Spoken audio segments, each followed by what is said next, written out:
আলহামদুলিল্লাহ, আল্লাহ তাআলার লাখো কোটি শুকরিয়া। আল্লাহ সুবহানাহু ওয়া তাআলার বিশেষ অনুগ্রহে তার ঘরসমূহের মধ্য থেকে চট্টগ্রাম আহলে হাদিস কেন্দ্রীয় জামে মসজিদে উপস্থিত হয়ে তার দিনের কিছু কথা খুতবার মাধ্যমে বলা এবং শ্রবণ করা, সর্বোপরি কিছু সময় ইবাদত করার তৌফিক দান করেছেন।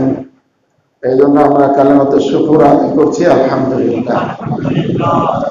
সালাতু সালাম আমাদের প্রিয় নবী মুহাম্মদুর রাসূলুল্লাহ সাল্লাল্লাহু আলাইহি ওয়াসাল্লামের প্রতি। আল্লাহুম্মা সাল্লি আলা মুহাম্মদ ওয়া আলা আলি মুহাম্মদ কামা সাল্লাইতা আলা ইব্রাহিম ওয়া আলা আলি ইব্রাহিম ইন্নাকা হামিদুম মাজিদ।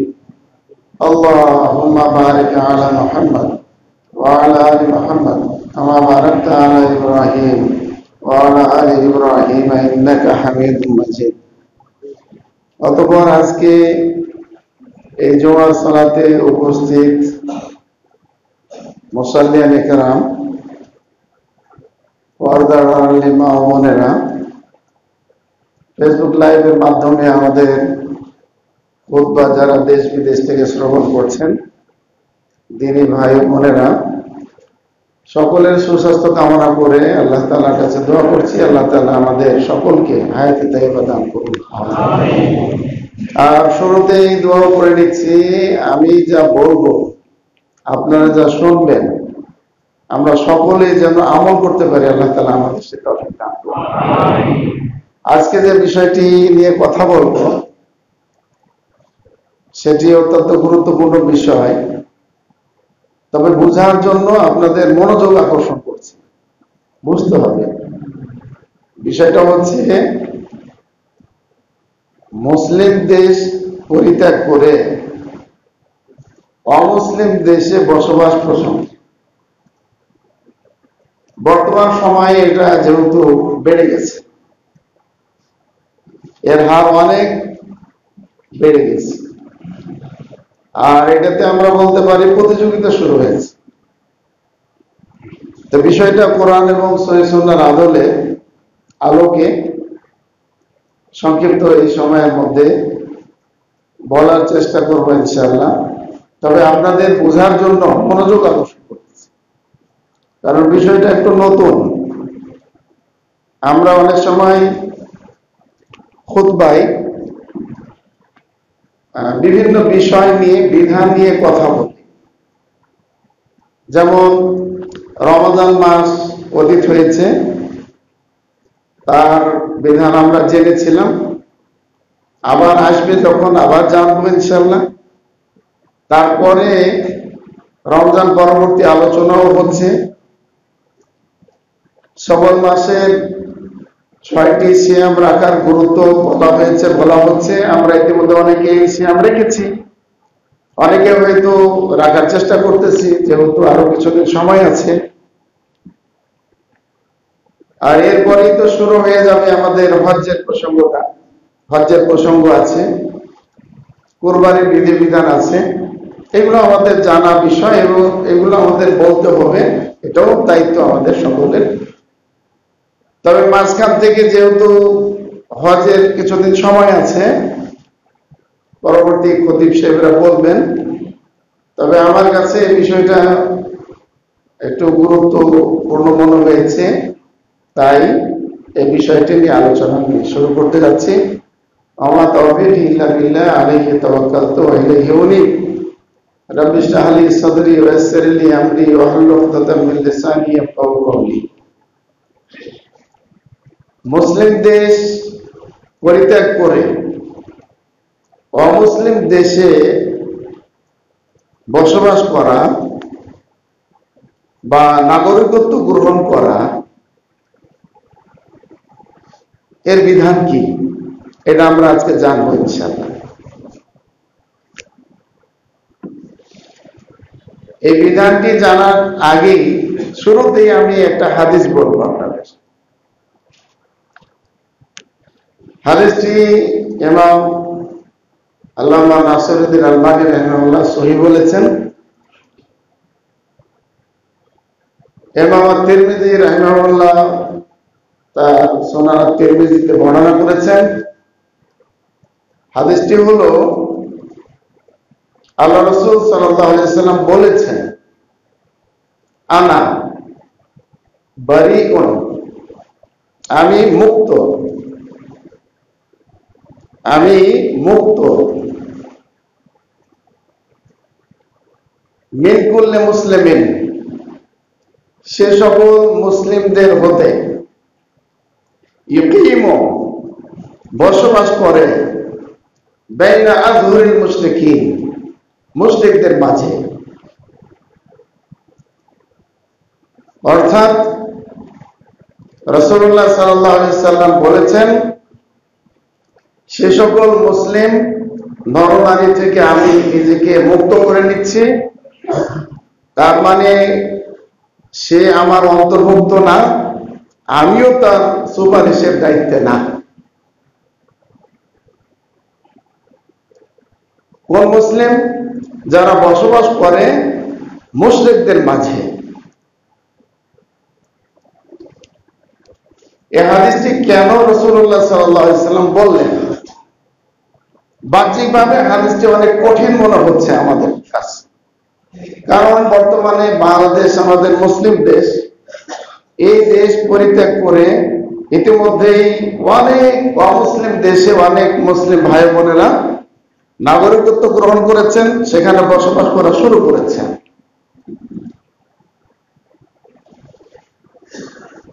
আল্লাহ রাসূল সাল্লাল্লাহু আলাইহি সাল্লাম বলেছেন যে সে সকল মুসলিমদের থেকে আমি মুক্ত যারা মুশরিকদের মাঝে বসবাস করে।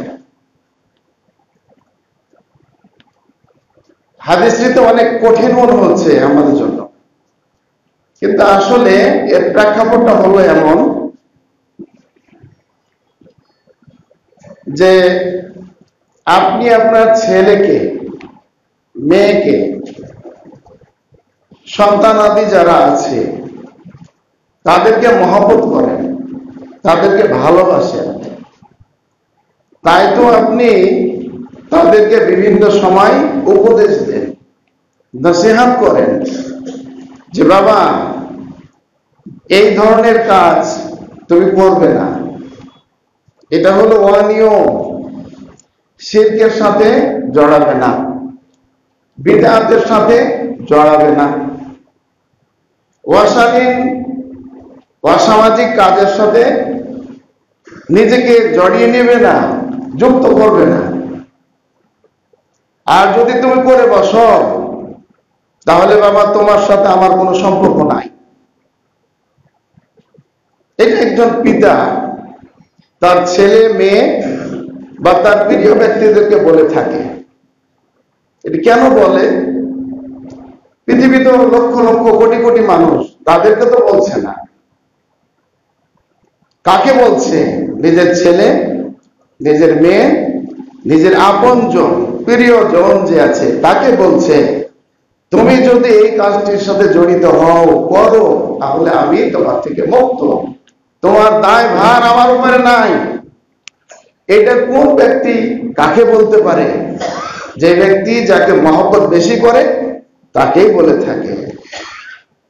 তাহলে এবারে আমরা দেখে নেই যে আমাদের রাসূল সাল্লাল্লাহু আলাইহি সাল্লাম তিনি বললেন, উল্লেখিত হাদিসটি বলেছেন, তাহলে আল্লাহ রাসূল সাল্লাল্লাহু আলাইহি সাল্লাম আমাদেরকে মহব্বত করেই আসলে বলেছেন, আমাদের কল্যাণ কামনা করেই বলেছেন যে আমি সে সকল মুসলিম নরনারী থেকে মুক্ত, তাদের দায় দায়িত্ব আমার উপরে নাই যারা মুশরিকদের মাঝে বসবাস করে। এটা এই জন্য বলেছেন যে রাসূলুল্লাহ সাল্লাল্লাহু আলাইহি সাল্লাম তার উম্মতকে তথা আমাদেরকে ভালোবাসেন। ভালোবাসার দলিল কি? ভালোবাসার দলিল হচ্ছে আল্লাহ তাআলা সূরা তাওবার মধ্যে বলেছেন, লাকাদ জাআকুম রাসূলুম মিন আনফুসিকুম। আল্লাহ বলেছেন তোমাদের মধ্য থেকেই, তোমাদের মাঝে, তোমাদের অন্তর্ভুক্ত একজন ব্যক্তি রাসূল হিসেবে এসেছে। আজিজুন আলাইকুম মা আনিতুম, তোমরা যা অনিয়ম করো সেটার ব্যাপারে কঠোরতা অবলম্বন করার জন্য তা কিন্তু না, মহব্বত করে আন্তরিকতার সহিত তোমরা যা ভুল করবে তার থেকে বিরত রাখার জন্য। হারিসুন আলাইকুম, তোমাদেরকে কল্যাণকর কাজের দিকে আহ্বান করার জন্য এবং সেই ব্যাপারে তিনি আগ্রহী, অধিক আগ্রহী। বিল মুমিনিনা রাউফুর রহিম, তিনি মুমিনদের ব্যাপারে সদয়, দয়াবান, দয়াশীল। তার মানে হলো যে আল্লাহ তাআলা আমাদের রাসূল সাল্লাল্লাহু আলাইহি সাল্লামের ব্যাপারে বলেছেন তিনি তার নিজের আত্মার চাইতেও উম্মতকে ভালোবাসেন। এখানে আল্লাহ তাআলা তার রাসূল সাল্লাল্লাহু আলাইহি সাল্লামের ব্যাপারে দুটি গুণের কথা বলেছেন, যে দুটি গুণ তিনি নিজের জন্য বলেছেন একাধিক জায়গাতে। এই দুটি গুণ আমাদের রাসূল সাল্লাল্লাহু আলাইহি সাল্লামের ব্যাপারে কিন্তু বলেছেন। অধিক মহব্বত করেন তিনি উম্মতদেরকে, অধিক মহব্বত করেন। যেমন আমরা আমাদের ছেলে অথবা মেয়েদেরকে আপনজনকে মহব্বত করি, তার চেয়ে বেশি পরিমাণে তিনি মহব্বত করেন উম্মতকে। তাই তিনি বলেছেন যে আমি সে সকল মুসলিম নরনারীদের থেকে মুক্ত যারা মুশরিকদের মাঝে অবস্থান করে, বসবাস করে। কিভাবে? এবারে আমরা আসি বর্তমান প্রেক্ষাপটে। বর্তমান প্রেক্ষাপটে আমাদের অনেক মুসলিম পরিবার আমাদের প্রিয় দেশ বাংলাদেশকে ত্যাগ করে, মুসলিম দেশকে ত্যাগ করে, পরিত্যাগ করে অন্যান্য বিভিন্ন দেশে নাগরিকত্ব গ্রহণ করেছেন। এই নাগরিকত্ব গ্রহণ করার জন্য কত মিথ্যার আশ্রয় নিয়েছেন, কত ধরনের অনিয়ম করেছেন, কত ধরনের প্রতারণার শিকার নিজের হয়েছেন, অন্যদেরকে প্রতারিত করেছেন। তারপরে গিয়ে তারা সেখানে নাগরিকত্ব নিয়েছে। যারা এখান থেকে নাগরিকত্ব অন্য দেশে নিচ্ছে তাদের লক্ষ্য উদ্দেশ্য কি? তাদের লক্ষ্য উদ্দেশ্য হচ্ছে তাহাসসুল আল মাল, হুসুল আল মাল, অর্থনৈতিক সচ্ছলতা অবলম্বন করা, সম্পদ অর্জন। বা কেউ হয়তো শিক্ষা বৃত্তির মাধ্যমে যাচ্ছে অর্থনৈতিক সচ্ছলতার জন্য, বা শিক্ষাবৃত্তির মাধ্যমে, বা কেউ হয়তো বিলাসী জীবন অতিবাহিত করার জন্য, জীবনযাপন করার জন্য যাচ্ছে। বাংলাদেশে তেমন সুবিধা নাই, এখানে প্রচন্ড তাপমাত্রা, বা এখানকার চলাচলের ব্যবস্থা খুব একটা সুবিধা না, জ্যাম থাকে, কষ্ট হয়, অনেক সমস্যা। এই জন্য এখান থেকে ভালো পরিবেশের নামে অর্থ অর্জন করা, শিক্ষাবৃত্তির মাধ্যমে শিক্ষিত হওয়া এবং বিলাসী জীবন যাপন করার জন্য সফর বা ভ্রমণ করছে বা নাগরিকত্ব নিচ্ছে অন্য দেশে, ইউরোপ আমেরিকায় নাগরিকত্ব নিচ্ছে। সেখানে গিয়ে কি হচ্ছে তাদের? সেখানে কেউ হয়তো নাস্তিক হয়ে যাচ্ছে ফলাফল, বা কেউ হয়তো খ্রিস্টান হয়ে যাচ্ছে, খ্রিস্টান মেয়েকে বিয়ে শাদী করে খ্রিস্টান হয়ে যাচ্ছে, কেউ হয়তো শিয়া হয়ে যাচ্ছে, কেউ হয়তো বৌদ্ধ ধর্ম অবলম্বন করছে, আর কেউ এমন যে তার আমল আখলাক হারিয়ে সে বেদিন হয়ে যাচ্ছে। এইরকম পরিস্থিতিতে যারা আমাদের এই মুসলিম দেশ পরিত্যাগ করে অমুসলিম দেশে বসবাস করাকে প্রাধান্য দিল, এই মুসলিম দেশে তার থাকতে ভালো লাগে না, বিভিন্ন সমস্যা। আচ্ছা বলেন দেখি, সূরা আনআমের একটি আয়াতে আল্লাহ তাআলা বলেছেন আল্লাহ তাআলা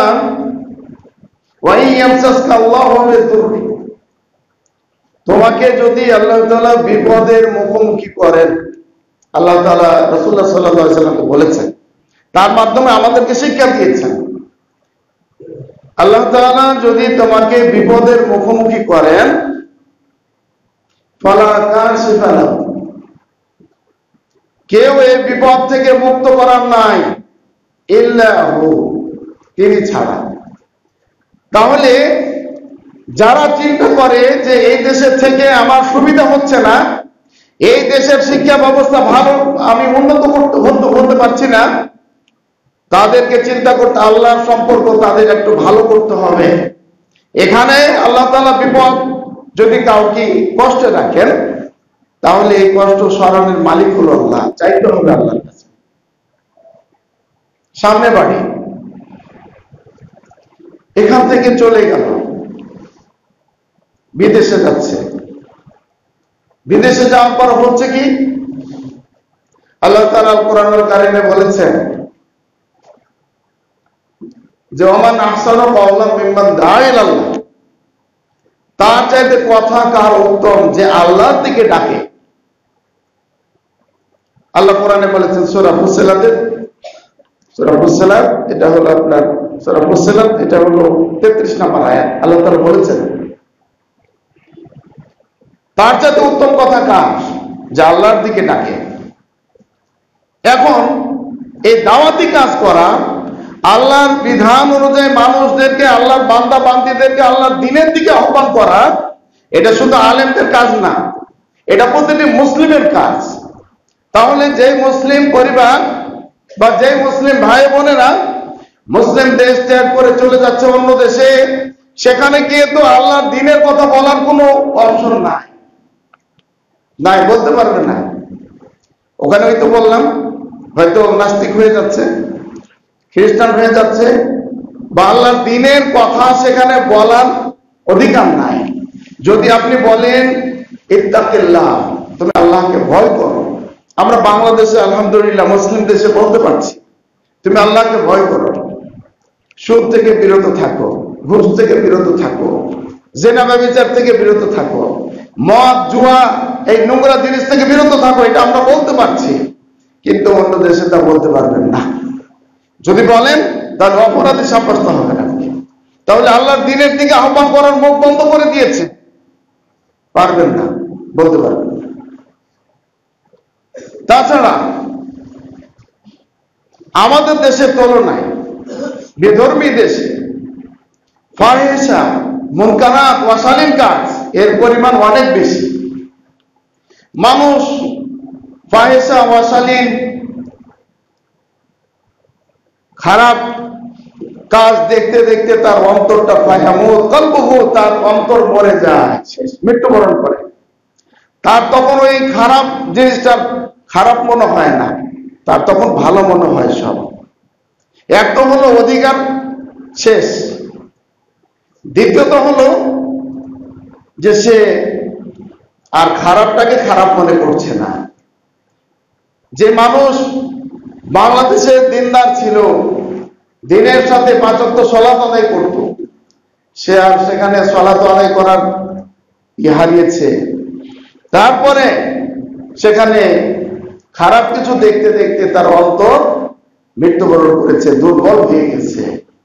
এই ক্ষেত্রে আমরা বলবো রাসূলের ওই সুন্নাহটা কি করতে হবে, তাকে স্মরণ করতে হবে। পৃথিবীকে কি দেওয়া হলো? দুনিয়াবি ভোগ বিলাসিতাকে, অর্থনৈতিক সচ্ছলতাকে, এ পার্থিব শিক্ষাকে কি দেওয়া হয়েছে? প্রাধান্য দেওয়া হয়েছে। এই জন্য আল্লাহ রাসূল সাল্লাল্লাহু আলাইহি সাল্লাম বলেছেন যে আমি সে সকল মুসলিম নরনারী থেকে মুক্ত যারা মুশরিকদের মাঝে বসবাস করা শুরু করব। অনেক সময় আমাদের মুসলিম ভাই বোনদের মধ্যে এমনও দেখা যায় যে অমুসলিমদেরকে তারা মহব্বত করে, অমুসলিমদেরকে তারা ভালোবাসে, অমুসলিমদেরকে তারা ইহুদি খ্রিস্টান অমুসলিম যারা আছে মুশরিক তাদেরকে ভালোবাসে না? কেন ভালোবাসবে? আল্লাহ রাসূল সাল্লাল্লাহু আলাইহি সাল্লাম বা আল্লাহ তাআলা কোরআনুল কারীমে বলেছেন যে মুমিনদেরকে বলেছে লা তাত্তাখিযুল ইয়াহুদা ওয়ান নাসারা আউলিয়া, ইহুদি খ্রিস্টান তাদেরকে তোমরা বন্ধু হিসেবে গ্রহণ করো না। তো বিদেশে যারা যাচ্ছে তারা কাদেরকে বন্ধু করবে? সেখানে তো মুসলিম নাই, 50-100 কিলোমিটারের মধ্যে কোনো মুসলিম নাই। তারা কাদেরকে মহব্বত করবে? তারা ইহুদি খ্রিস্টানদেরকে মহব্বত করবে। রাসূলুল্লাহ সাল্লাল্লাহু আলাইহি সাল্লাম মারাদুল মউতের সময়, মৃত্যুর সময় তিনি বলে গেছেন আখরিজু আল ইয়াহুদা ওয়ান নাসারা মিন জাজিরাতিল আরব, আরব ভূখণ্ড থেকে ইহুদি এবং খ্রিস্টানদেরকে তোমরা বের করে দাও। ওয়াল মুশরিকিন, মুশরিকদেরকে বের করে দাও। আল কুফার যারা কাফের মুশরিক ইহুদি খ্রিস্টান তারা তো আমাদের বন্ধু না, তারা তো আমাদের শত্রু। হাওলাই আদাউনা, তারা আমাদের শত্রু। আদাউল্লাহ, আল্লাহর শত্রু। আদাউল মালায়েকা, ফেরেশতাদের শত্রু। আদাউ সালেহিন ওয়াল আম্বিয়া, নবী রাসূলদের শত্রু তারা।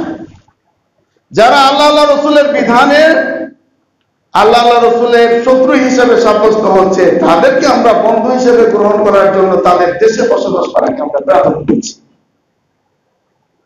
এটা কোনোভাবেই কি না গ্রহণযোগ্যতা পাবে না। দেখুন আল্লাহ তাআলা কোরআনুল কারীমে বলেছেন সূরা নিসায়, ওয়ালা আবদুল মুমিনুন, একজন মুমিন দাস, একজন মুমিন দাস, খায়রুন, উত্তম, ভালো, মিন মুশরিকিন, মুশরিকদের হতে, ওয়ালাউ আজাবাকুম, যদিও মুশরিক তোমাদের কাছে কি হয়, পছন্দ হয়। হ্যাঁ, মুশরিকদের থেকে উত্তম হচ্ছে একজন সাধারণ মুসলিম, কর্মচারী, খেটে খাওয়া মানুষ, তারা হলো উত্তম। আল্লাহ কোরআনে বলেছেন। অথচ আমরা অনেক সময় বলি যে না, অমুসলিমেরাই ভালো আছে, ওরাই ভালো। নাউজুবিল্লাহ, এটা কেমন করে হতে পারে? তারা কিভাবে ভালো হতে পারে? তারা তো ভালো হবে না। মুসলিমেরা ভালো এই জন্য যে তারা আল্লাহর বিধান পালন করছে। আল্লাহর বিধান কি? তাওহীদের পক্ষে আছে, শিরক থেকে মুক্ত আছে। ওরা তো শিরকের সাথে জড়িত আছে, ওরা শিরকের সাথে জড়িত আছে। মুসলিমেরা 5 ওয়াক্ত সালাত আদায় করছে, হজ্জের সময় হজ পালন করছে, সিয়ামের সময় সিয়াম পালন করছে, যাকাত দেওয়ার সময় যাকাত প্রদান করছে, ভালো কাজের আদেশ করছে, খারাপ কাজ থেকে বিরত রাখার চেষ্টা করছে। তাহলে মুসলিমেরা নিজেদের কাজের মাধ্যমে মধ্যে মধ্যে নিজের ব্যবসা বাণিজ্য, পারিবারিক জীবন, রাষ্ট্রীয় জীবন সব ঠিক রেখে তারা আল্লাহর দ্বীনের কাজও করছে। অথচ যারা অমুসলিম আছে তারা তো সর্বক্ষণই কি আছে, নিজেদের কাজেই ব্যস্ত আছে, নিজেদের কাজে ব্যস্ত আছে। তাহলে একজন মুসলিম এটা উত্তম বলা হতে পারে যে একজন মুসলিম কর্মচারী আছে বা অফিসার আছে, একজন অমুসলিম অফিসার আছে। একজন মুসলিমকে যদি বলা হয় দুইজনের মাঝে আপনি কাকে কি দিবেন, প্রাধান্য দিবেন, তো যারা যেই সকল মুসলিম দিন সম্পর্কে অবগত না তারা অমুসলিমকে কি দিবে, প্রাধান্য দিবে। তার থিওরি কি, দলিল কি? দলিল হলো যে একজন মুসলিমকে কর্মচারী হিসেবে, অফিসার হিসেবে নিয়োগ দিতে হলে তার সালাতের বিরতি আছে, ওযুর বিরতি আছে, আবার প্রয়োজন হলে আরো ছুটি ছাড়া আছে। কিন্তু একজন অমুসলিমকে নিয়োগ দিলে আমার সেটা নাই, আল্লাহ তুলতের কাজ করবে, নাউজুবিল্লাহ, এটা করা যাবে না। সম্মানিত মুসলিম ভাইয়েরা, পর্দার আড়ালে মা ও বোনেরা, অমুসলিমদের জন্য দেখেন, অমুসলিম দেশে আমরা অনেককে দেখতে পাচ্ছি যাচ্ছেন, একটা হাদিস আপনাকে শোনাই, যে হাদিসটা আমরা অনেকে জানি। সেটা হলো ইন্নামাল আমালু বিন্নিয়াতি। এই হাদিসের অংশে আল্লাহ রাসূল সাল্লাল্লাহু আলাইহি ওয়াসাল্লাম বলেছেন, ফামান কানাত হিজরাতুহু ইলাল্লাহি ওয়া রাসূলিহি, যার হিজরত, যার দেশ ত্যাগ হবে আল্লাহ এবং আল্লাহ রাসূলের জন্য, দাওয়াতি কাজ করার জন্য, ফাহিজরাতুহু ইলাল্লাহি ওয়া রাসূলিহি, তাহলে তার হিজরতটা বিবেচিত হবে আল্লাহ আল্লাহ রাসূলের হিসাবে।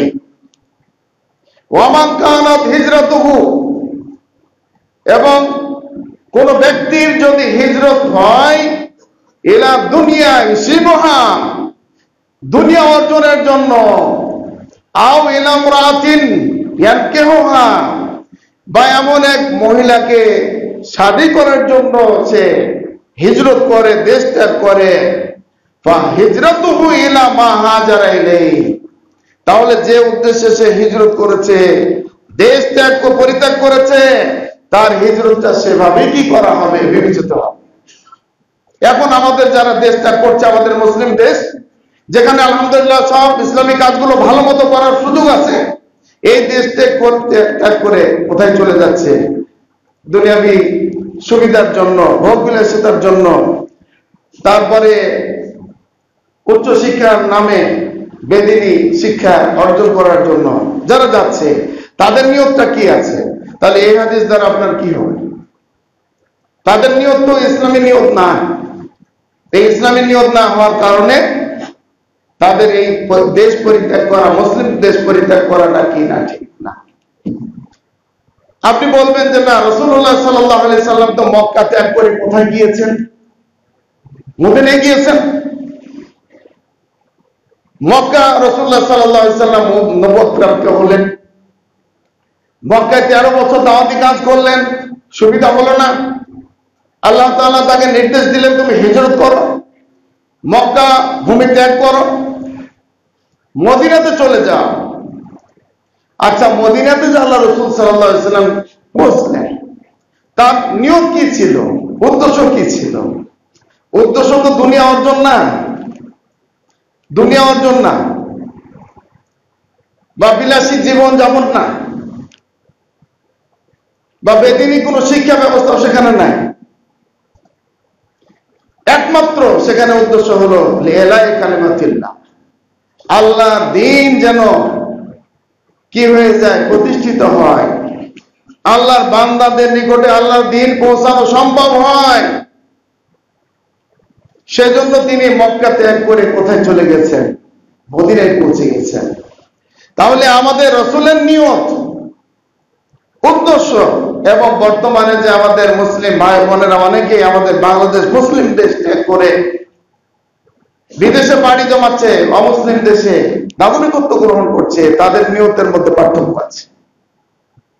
মুমিন মুসলিমদের কাজ, প্রত্যেকটা কাজ ক্বাল আল্লাহ ক্বাল রাসূল দ্বারা অনুমোদিত হতে হবে, আল্লাহ আল্লাহ রাসূলের দ্বারা অনুমোদিত হতে হবে।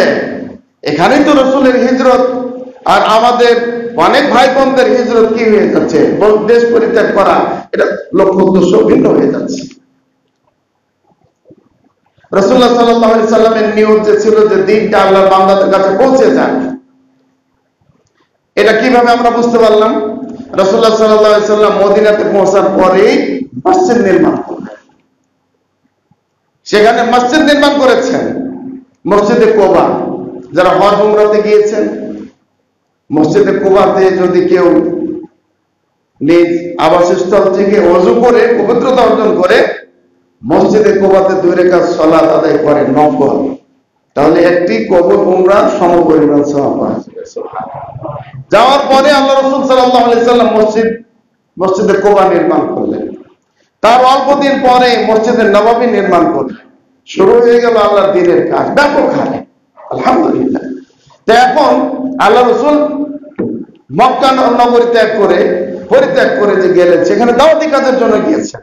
তাহলে আমাদের যারা হিজরত করে যাচ্ছে, আমাদের বাংলাদেশ সহ মুসলিম দেশগুলোকে পরিত্যাগ করে যারা অমুসলিম দেশে মানে বসবাস শুরু করতেছে, তারা তাহলে দিনের কাজ শুরু করুক, একটা মসজিদ নির্মাণ করুক, একটা মানুষকে ইসলামের কথা বলুক, একজন মানুষকে বলুক যে এই ফাহিশা কাজ তুমি বর্জন করো, পরের দিন তাকে গ্রেফতার করে জেলখানে পাঠাও। সুবিধা নাই। তাহলে বোঝা গেল যে রাসূলুল্লাহ সাল্লাল্লাহু আলাইহি সাল্লামের হিজরত এবং আমাদের হিজরত এর মধ্যে পার্থক্য আছে। এই পার্থক্য হওয়ার পরে কি হয় জানেন? কি হবে? মানুষ তো আমরা মৃত্যুবরণ করবই। ওয়ালা ইউআখিরুল্লাহু নাফসান ইযা জাআ আজালুহা। আল্লাহ কর্তৃক নির্ধারিত মৃত্যু যখন পৌঁছে যাবে কোন ব্যক্তির নিকটে,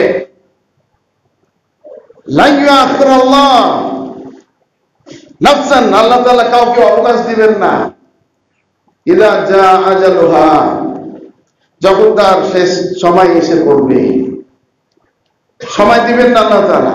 কারণ বাংলাদেশেও মৃত্যু আছে, অন্য দেশেও কি আছে? মৃত্যু আছে। মৃত্যু তো বরণ করতেই হবে। কুল্লু নাফসিন যায়কাতুল মাউত সুম্মা ইলাইনা তুরজাউন। মৃত্যুর স্বাদ গ্রহণ করতেই হবে। আল্লাহ বলেছেন যে তোমাদেরকে আমার নিকটে ফিরে আসতেই হবে। এই হিসাবে মৃত্যু যখন এসে যাবে কোনো সময় সুযোগ দেওয়া হবে না। কিন্তু আল্লাহ তাআলা আল কোরআন কারীমে অন্য একটি সূরা আল মুমিনুনের মধ্যে বলেছেন, ইযা জাআ আহাদাহুমুল মাউত, যখন কোন ব্যক্তির নিকটে মৃত্যু আসে, ক্বালা রাব্বি ইরজিউন, তখন সে বলে যে আল্লাহ, হে আমার রব, আমাকে পৃথিবীতে পাঠাও, আমাকে পৃথিবীতে পুনরায় কি করো, যাওয়ার সুযোগ করে দাও। যে লোক এখান থেকে চলে যাচ্ছে দেশ পরিত্যাগ করে, ওখানে গিয়ে সালাতের ব্যবস্থা নাই, ওখানে গিয়ে সিয়ামের ব্যবস্থা নাই, ওখানে হালাল হারাম এর ব্যবস্থা নাই, মৃত্যুর সময় চলে আসলো, ফাহিশায় ভরা, ওপেন সবকিছু। সেখানে গিয়ে যখন একজন মুসলিম মৃত্যুবরণ করবে, দুনিয়াতে থাকতেই সে বলবে যে আল্লাহ, আমি কেন বাংলাদেশ কি করে আসলাম, ত্যাগ করে আসলাম। বাংলাদেশে যদি থাকতাম, মুসলিম দেশে যদি আমি থাকতাম, তাহলে আমার মৃত্যু লাশ নিয়ে গোসল দেওয়া হতো, কাফন দাফনের ব্যবস্থা করা হতো, জানাজার সালাতের ব্যবস্থা করা হতো। আমার এই লাশ সামনে নিয়ে মুসলিম ভাইরা দোয়া করতেন। এই দুনিয়াতে তার আফসোস হবে, আর আখিরাতের আফসোসের কথা আল্লাহ তাআলা বলে দিয়েছেন, কষ্টের কথা বলে দিয়েছেন যে রব্বি উরজিউন, যে আল্লাহ, হে আমার রব, আমাকে তুমি ফেরত পাঠাও, দুনিয়াতে পাঠাও, লাআল্লি আমাল সালিহা, দুনিয়াতে গিয়ে আমি কি করব, পৃথিবীতে গিয়ে কি করব, লাআল্লি, সম্ভবত আমি আমাল করব, সালিহা, সৎ কাজ, ভালো কাজ, সালাত আদায় করব, সিয়াম পালন করব, তোমার দিন আমি পালন করার চেষ্টা করব, ফিমা তারাক্ত, যা আমি রেখে এসেছি, যা রেখে এসেছি, এখানে কি আমি কি করব, ভালো কাজ করব। আল্লাহ তাআলা কি বলবেন? কাল্লা, কখনোই না। তোমার মৃত্যু হাজির হয়ে গেছে, তোমার এই আবেদন নাকচ করে দেওয়া হলো। কাল্লা, কখনো নাই।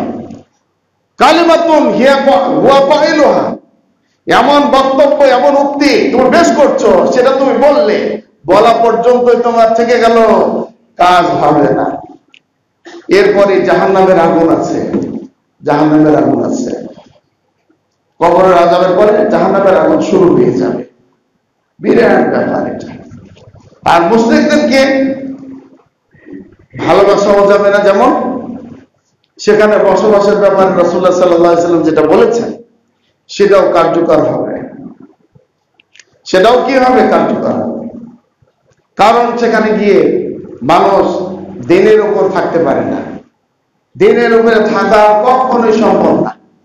যদি থাকেও, হয়তো বাংলাদেশে বা মুসলিম দেশে মুসলিম হিসেবে উনি ভালো ছিলেন, এই জন্য সেখানে গিয়ে হয়তো বাড়িতে হলেও সালাত আদায় করবে, বা দূর দূরান্তে হলেও সালাত আদায় করার চেষ্টা করবে, ঈদের সালাতে যাওয়ার চেষ্টা করবে, জুমার সালাতে যাওয়ার চেষ্টা করবে। কিন্তু তার মৃত্যুর পরে তার প্রজন্ম কোথায় যাবে? হ্যাঁ, তার মৃত্যুর পরে তার প্রজন্ম, তার ছেলে মেয়েরা কোথায় যাবে? তারা কোথায় শিখছে? যিনি বাংলাদেশ পরিত্যাগ করে চলে গেলেন, উনি হয়তো মসজিদ মাদ্রাসায় কিছু দিন শিখেছে, বা আমাদের সামাজিক ব্যবস্থায় কিছু দিনই আলোচনা শিখেছে, সালাতের নিয়ম শিখেছে, যাকাতের নিয়ম শিখেছে, সিয়ামের নিয়ম শিখেছে। তার পরবর্তী ছেলে মেয়েরা, নাতি নাতনিরা কোথায় শিখলো? তার তো ব্যবস্থা নাই।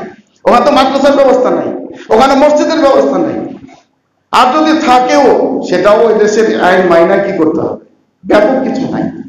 এই জন্য আপনাদের আমাদের কি করতে হবে? চিন্তা করতে হবে। চিন্তার খোরাক দেওয়ার জন্যই আপনাদেরকে আমরা বলছি, বাংলাদেশ সহ মুসলিম দেশ যেগুলো আছে, এগুলোতে বসবাস করতে পারার ব্যাপারে আলহামদুলিল্লাহ আমরা ঠিক মতো আমল করতে পারতেছি। আমাদের আমলের দুর্বলতা আছে, আল্লাহ মাফ করবেন।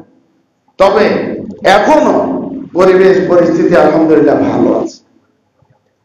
কিন্তু অন্য দেশে, আমেরিকা যাবেন, অনেকে অনেকভাবে আমেরিকা একেবারে সপরিবারে বাবারে নিচ্ছে, মায়েরে নিচ্ছে, ছেলে মেয়ে সবার নিচ্ছে, ফ্রান্সে নিচ্ছে, জাপানে নিচ্ছে। আচ্ছা বলেন দেখি, এই যে জাপান বা অন্য দেশে ইসলামে কয়টা নিয়ম মানতে পারবে না?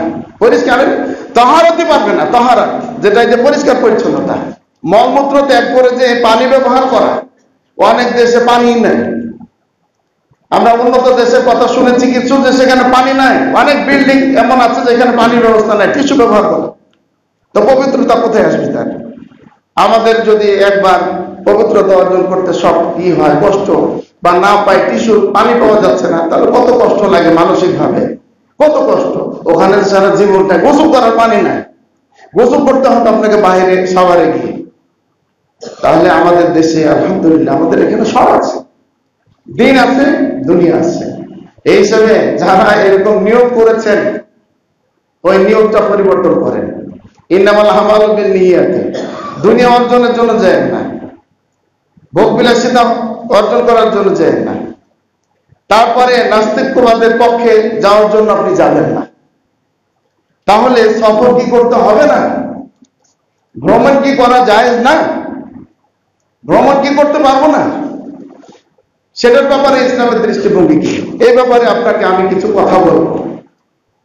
আমি যে আয়াতটা তেলাওয়াত করেছি, এই আয়াতে আল্লাহ তাআলা বলেছেন, ওমান আহসানু কাওলাম মিম্মান দাআ ইলাল্লাহ, তার যাতে উত্তম কথা কার, যে ব্যক্তি আল্লাহর দ্বীনের দিকে ডাকে, ওয়া আমিলা সালিহা, সৎ কাজ করে, কোরআন সুন্নাহ মোতাবেক কাজ করে, ওয়া ক্বালা ইন্নানী মিনাল মুসলিমিন, মুসলিম পরিচয় দেয়, আমি একজন মুসলিম। তাহলে এই দায়িত্বটা আপনার আমার সবার, মুসলিম হিসাবে সকলের।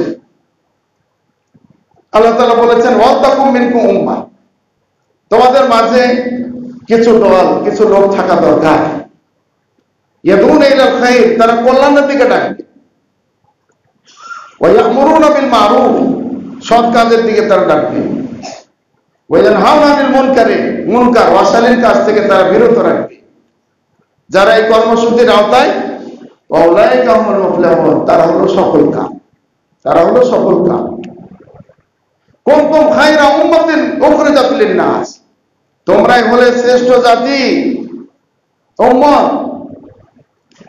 তোমাদেরকে পৃথিবীতে পাঠানো হয়েছে, তোমাদের জন্মই হয়েছে, তোমরা কর্মসূচির সাথে জড়িত থাকবা। কি? তা'মুরুনা বিল মারুফ, সৎ কাজের আদেশ করবে, অসৎ কাজ থেকে বিরত রাখবে এবং স্বচ্ছ ঈমান রাখবে। তাহলে এই দায়িত্বটা পালন করবে কে? বিদেশে গিয়ে তো এটা পারবেন না। দেখেন, আমরা যারা মুসলিমেরা আলহামদুলিল্লাহ, আল্লাহ তাআলা আমাদের সময়ের মধ্যে বারাকা দান করেছেন। আলহামদুলিল্লাহ, সময়ের মধ্যে বারাকা আছে। কিভাবে সময়ের মধ্যে বারাকা আছে?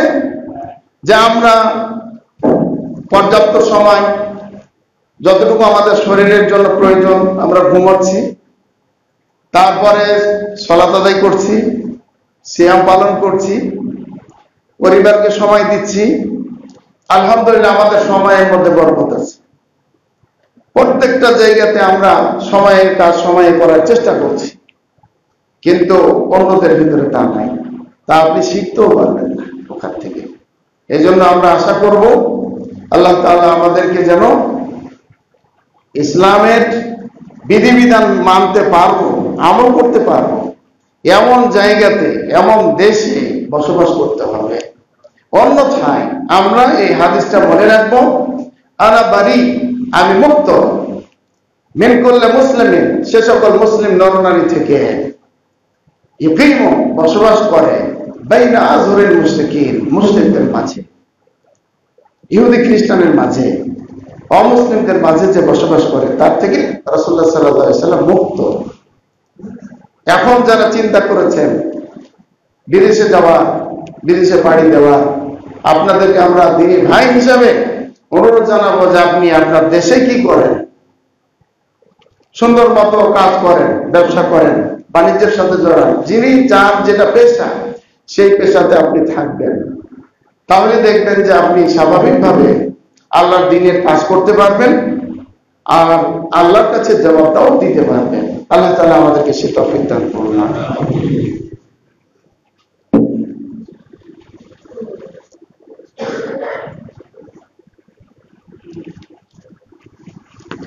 ইন্নাল হামদুলিল্লাহ ওয়া সালাতু ওয়া সালামু আলা রাসূলিল্লাহ, আম্মা বা'দ। সম্মানিত মুসলিম ভাইরা, মা ও বোনেরা, আমি এতক্ষণ যে আপনাদেরকে জানালাম, বললাম, সেটা হলো যে আপনাদেরকে মুসলিম দেশ পরিত্যাগ করে দুনিয়াবী সুযোগ সুবিধা অর্জনের জন্য বিদেশে পাড়ি জমানো, বিদেশে ভ্রমণ বা বিদেশে বসবাস করার ব্যাপারে নিরুৎসাহিত করেছি। এখন আমাদের কিছু ভাই, লক্ষ লক্ষ মানুষ বিদেশে কিন্তু আছে, অনেক মানুষ এখন বিদেশে আছে। তাদেরকে আমরা এখন বলবো একটু নিয়তের মধ্যে পার্থক্য, নিয়তটা পরিবর্তন করেন। ইন্নামাল আমালু বিন্নিয়াত। আপনি সফর করেছেন, আপনি বসবাস করছেন, চলে গিয়েছেন, আপনার করণীয় কি? আপনাকে এবার আমরা বলবো যে আপনি আল্লাহর দ্বীন প্রচারের নিয়ত করেন, আল্লাহর দ্বীন প্রচারের নিয়ত করবেন। আল্লাহর দ্বীন প্রচারের ক্ষেত্রে আপনাকে বাংলাদেশে আলহামদুলিল্লাহ বা ভারত উপমহাদেশে একজন ব্যক্তি, মুসলিম ব্যক্তি অমুসলিমকে দ্বীনের দাওয়াত দিতে পারে। যেমন আমরাও যদি বলি অমুসলিম ভাইদেরকে যে আপনারা আমাদের দ্বীন গ্রহণ করেন, আলহামদুলিল্লাহ বলতে পারি, আপনারাও বলতে পারেন। তো ওই দেশগুলোতে তো সেটা বলা যাবে না, দণ্ডনীয় অপরাধ, তো করা যাবে না। তাহলে কি করতে হবে? নিয়তটা পরিবর্তন করেন যে আমি আল্লাহর বান্দা, আল্লাহর বান্দাদের নিকটে আমি আল্লাহর দ্বীন পৌঁছে দেব। তাহলে কোন ভাবে পৌঁছে দিবেন? এখন বর্তমানে সহজ হয়েছে। সহজটা কি হলো? যে এখন যোগাযোগ ব্যবস্থার মধ্যে মোবাইল আছে, মোবাইলে হোয়াটসঅ্যাপ আছে, তারপরে আরো যত ধরনের যোগাযোগের ব্যবস্থা আছে মোবাইলের মাধ্যমে, সেখানে আপনি কোরআনের একটি আয়াত, কোরআনের একটি ছোট্ট সূরার অনুবাদ বা রাসূলুল্লাহ সাল্লাল্লাহু আলাইহি সাল্লামের সুন্নাহ থেকে একটি গুরুত্বপূর্ণ সুন্নাহ এর অনুবাদ আপনি আপনার বন্ধুর নিকটে পাঠিয়ে দিলেন। আপনার বন্ধু আছে, ফ্রেন্ড সার্কেল আছে, তাদের কাছে পাঠাবেন। সেখানে তো আপনি তাকে বলতে পারছেন না যে তুমি মুসলিম হয়ে যাও, কিন্তু আপনার অন্তরটা তো আছে আল্লাহর দ্বীনের জন্য। সেই হিসেবে আপনি কি করবেন? আপনি আপনার বন্ধুকে আল কোরআনুল কারীমের শিক্ষা থেকে ওই শিক্ষা তার নিকটে পৌঁছিয়ে দিবেন। বলবেন যে তুমি এটা পড়ো, তুমি এই অনুবাদটা পড়ো। দেখবেন যদি এই ক্ষেত্রে 100 জন বন্ধুর তালিকা আছে, অমুসলিম তারা, তাদের এই তালিকা আছে 100 জন, তাদেরকে আপনি পাঠিয়ে দিয়েছেন। এর মধ্য থেকে যদি একজন ব্যক্তি আপনার এই ভালো লেখনের মাধ্যমে, ভালো ভয়েসের মাধ্যমে, কোরআন এবং সুন্নাহর এই দলিলের মাধ্যমে মুসলিম হয়ে যায়, তাহলে হবে কি, আলী রাদিয়াল্লাহু আনহুকে রাসূলুল্লাহ সাল্লাল্লাহু আলাইহি ওয়াসাল্লাম বলেছিলেন, লা ইয়াহদিয়াল্লাহু বিকা রাজুলান, লা ইয়াহদিয়াল্লাহু বিকা রাজুলান, যে তোমার মাধ্যমে একজন ব্যক্তিকে যদি আল্লাহ তাআলা হেদায়েত প্রাপ্ত করেন, খায়রুল লাকা মিন হুমুরিন নাআম, তাহলে অসংখ্য অগণিত লাল উটনির চাইতে ভালো কাজ করবে তুমি। সুবহানাল্লাহ। তাহলে সমস্যার কথা বলেছি, সেটা হলো যে আল্লাহ রাসূল সাল্লাল্লাহু আলাইহি সাল্লাম বলেছেন, সে সকল মুসলিম হতে আমি মুক্ত। সহিহ হাদিস, আমলযোগ্য হাদিস, যারা অমুসলিমদের মাঝে বসবাস করে। তাহলে এবার আমাদের মুসলিম ভাইদেরকে বের করে আনতে হবে। এই জন্য যে মুসলিম ভাই বোনেরা সে দেশগুলোতে ভ্রমণ করেছেন বা আবাসিক ভবনে থাকা শুরু করেছেন, নাগরিকত্ব অর্জন করেছেন, তাদের নিয়ত পরিবর্তন করে আল্লাহর দ্বীনের কাজ করার জন্য আমরা আহ্বান জানাবো। যদি আল্লাহর দ্বীনের কাজ করতে গিয়ে একজন ব্যক্তি তার মাধ্যমে কি হয়ে যায়, মুসলিম হয়ে যায়, আল্লাহর দ্বীন পেয়ে যায়, তাহলে তার জন্য এই দুনিয়াতে যাহা কিছু আছে তার চাইতে উত্তম কাজটা করলো। এটা দরকার আছে, এটা প্রয়োজন আছে। সাহাবায়ে কেরাম এই কাজটা করেছেন, যেখানেই তারা গিয়েছেন তারা দ্বীনের কাজ করেছেন।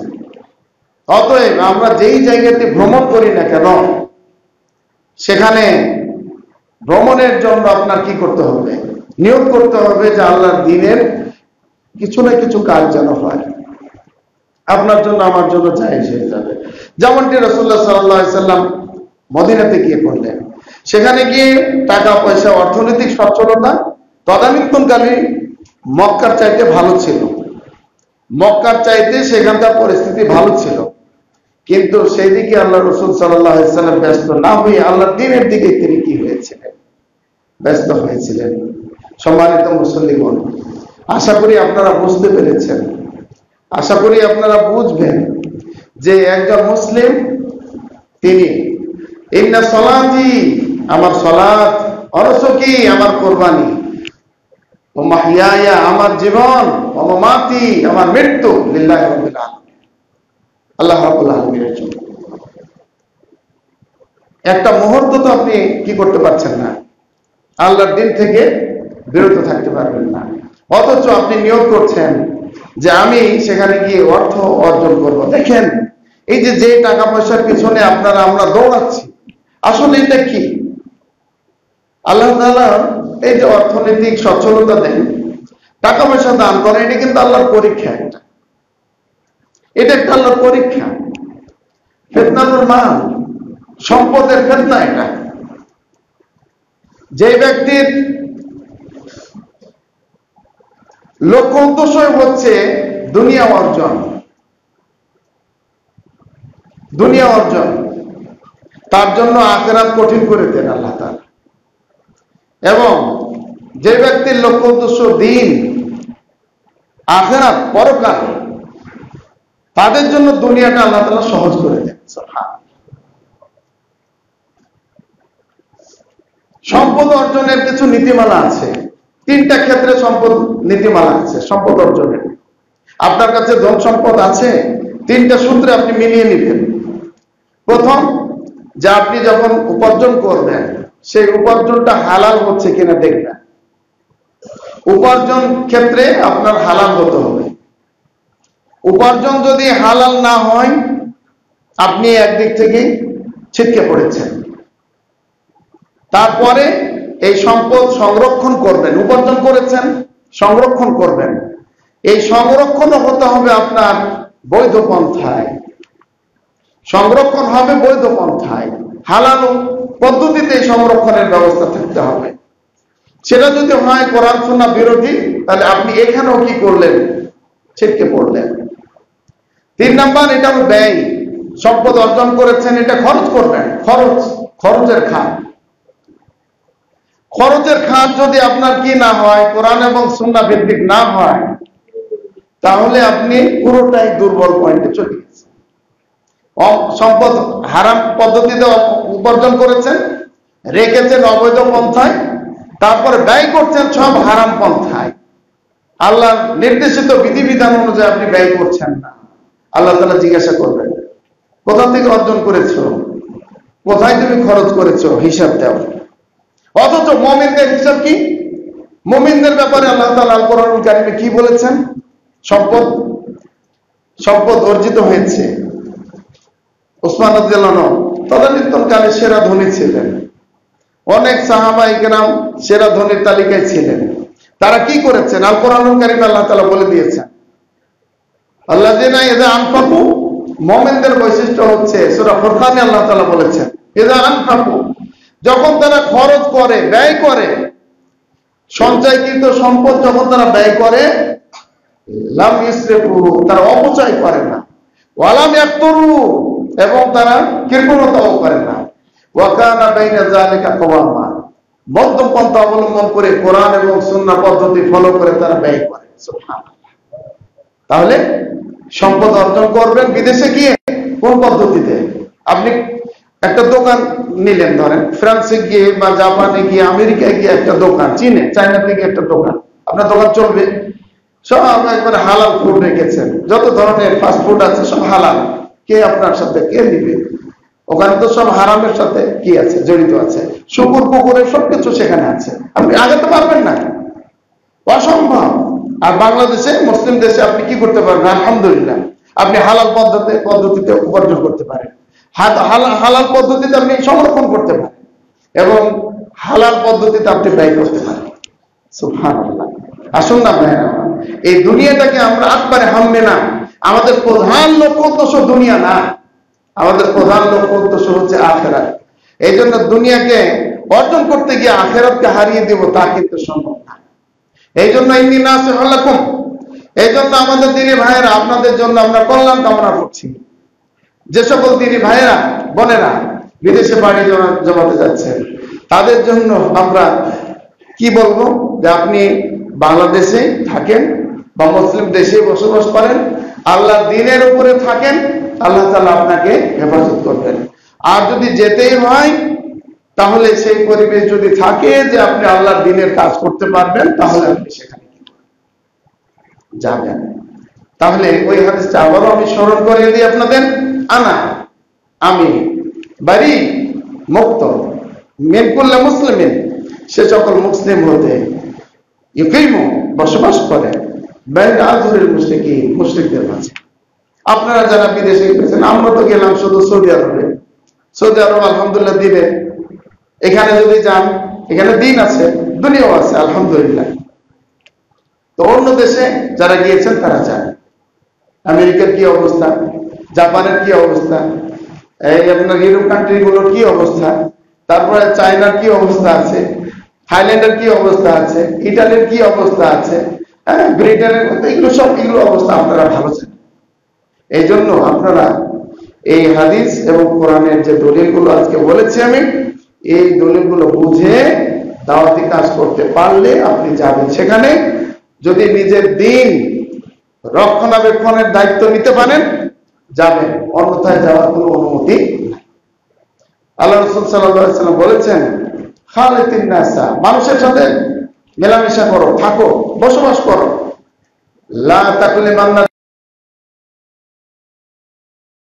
তোমার দিন, তোমার এই ধর্ম যেটাকে বলছি আমরা দিন, এই রক্ষণশীল পরিবার, রক্ষণশীল ব্যক্তি হিসেবে আপনার দিন যেন ক্ষতিগ্রস্ত না হয়, ক্ষতবিক্ষত না হয়, সেদিকে আপনাকে কি করতে হবে, খেয়াল করতে হবে।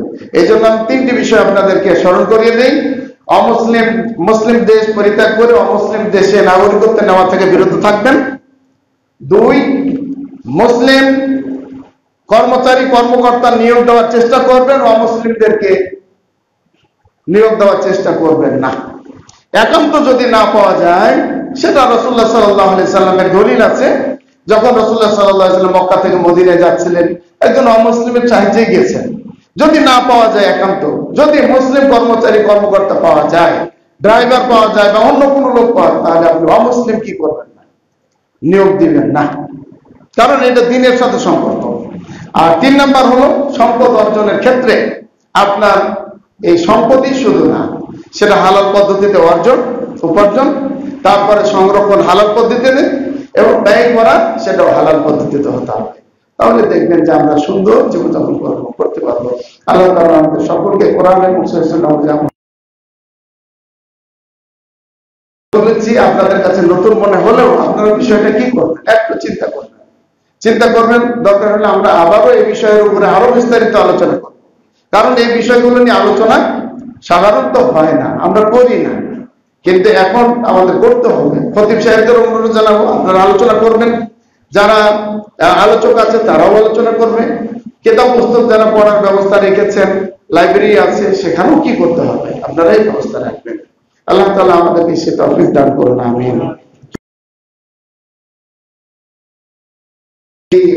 চট্টগ্রাম আহলে হাদিস কেন্দ্রীয় জামে মসজিদের জন্য কল্যাণ কামনা করব। আর বিশেষ করে আমাদের এই মাদ্রাসা কমপ্লেক্সের অন্তর্ভুক্ত মাদ্রাসা খায়রুল উম্মাহ, সেটার দিকে আমরা বিশেষভাবে নজর দেব ইনশাআল্লাহ। কারণ এখন আলহামদুলিল্লাহ খায়রুল উম্মাহ সেটা 8ম শ্রেণী, তার মানে বুলুগুল মারাম হাদিসের প্রথম কিতাব সংকলন। এই কিতাব এখন ছাত্রদেরকে পড়ানো হচ্ছে। তারা আস্তে আস্তে মিশকাত পড়বে, তারপরে তিরমিজি পড়বে, আবু দাউদ পড়বে, বুখারী মুসলিম পড়ে তারা আলেম হবে। এই এলাকা থেকে শিরক ও বিদআত কি হবে, দূর হবে বলে আমরা আশা করি ইনশাআল্লাহ। আগামী 5 থেকে 7 বছরের মধ্যেই দেখতে পাবেন যে এলাকাটা একটা আলোকিত এলাকায় পরিণত হয়েছে। এই জন্য এই মাদ্রাসায় আপনারা ছাত্র ভর্তি করবেন, আপনারা ব্যবস্থাপনায় যেভাবে আছে পরামর্শ দিবেন। আল্লাহ তাআলা আপনাদের আমাদের সে তৌফিক দান করুন, আমিন। আমি যে বিষয়টা বলেছি গুরুত্ব দিয়ে বুঝবেন। আর আগামী সপ্তাহে আমাদের ডক্টর শহীদুল্লাহ খান মাদানী হাফেজাহুল্লাহ, বাংলাদেশ জমিয়তে আহলে হাদিসের সেক্রেটারি জেনারেল, তিনি সুস্থ থাকলে ইনশাআল্লাহ আমাদের এই মসজিদে খুতবা প্রদান করবেন। আপনারা আসবেন এবং শুনবেন, জীবনটাকে সুন্দর করার চেষ্টা করবেন। ইবাদাল্লাহ রাহমানির রাহিমাকুমুল্লাহ, ইন্নাল্লাহা ইয়ামুরু বিল আদলি ওয়াল ইহসান ওয়া ইতা'i যিল কুরবা ওয়া ইয়ানহা আনিল ফাহশাই ওয়াল মুনকারি ওয়াল বাগি ইয়া'iযুকুম লা'আল্লাকুম তাযাক্কারুন। উযকুরুল্লাহা ইয়াযকুরুকুম ওয়াদউহু ইয়াস্তাজিব লাকুম ইন্নাহু তাআলা মা'আকুম রাউফুর রাহিম।